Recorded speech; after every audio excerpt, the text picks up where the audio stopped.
So I want everybody to start clapping right now. Right now, start clapping. Right now, for my man, Mr. Michael Schaulder. Y'all keep going till they get here. For Michael Schaulder from CNN. Visit with one of the senior folks out here in the CNN newsroom. What do we know more about this story, Mike? CNN's Michael Schaulder reports. I don't get more music? Yes. Just point out the bounce. Hey, Michael Schaulder will once again demonstrate to us, I hope, why it is that he should keep his night job. Keep an eye on his fingers and his face. You were featured in Teen People magazine, and here you are among 20 teens who will change the world. A very different image from Pink. Some thoughts on the week from CNN's Michael Schaulder. As this week developed,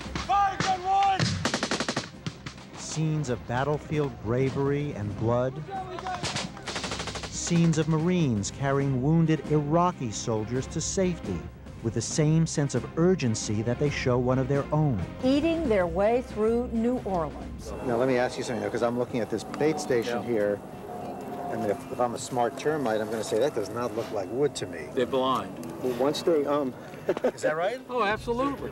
How convenient. Enjoy.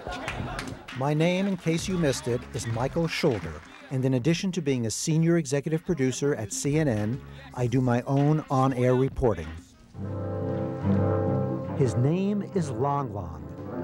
My pieces have ranged from profiles of rising stars, and Long Long is about to catch fire, to obituaries of cultural icons.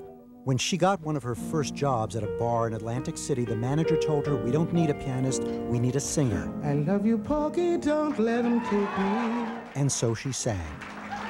Don't let them handle me with his hot hands. Are they conceivably part of a landscape that we might just get used to? Oh, no. From interviews with a silver tongue. They're big, ugly things sitting out there in the middle of what should be the pristine waters. The same thing. What makes me up, you stupid idiot?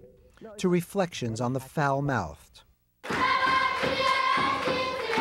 have to pay tribute to the extraordinary work that Mike Schaulder did in Rwanda, for your individual act of courageous reporting. I traveled to Rwanda to document the aftermath of genocide. Life isn't like the movies, and war even less so.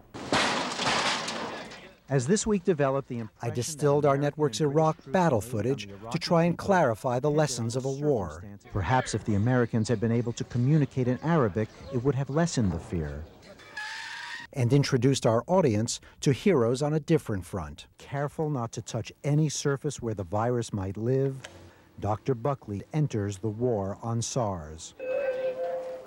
This is one of those stories where we try to avoid showing faces for reasons that'll be obvious. From teenage pledges of chastity. Here is a politician who is having an affair and wants the world to know about it, and he's proud of it. To grown-up exhibits of infidelity. Rudolph the Conqueror. We're doing a story from CNN, and the story's about Iraq. I try to take an original approach to a diverse range of stories. My own professional story begins with my father. That's him in the 1950s, launching his career as a singer, dancer, and stand-up comic. And that's us in the 1960s, when I got my first taste of telling stories in front of an audience. What follows is a sampling of the pieces I've done during the past couple of years for CNN. I hope you enjoy your time spent viewing.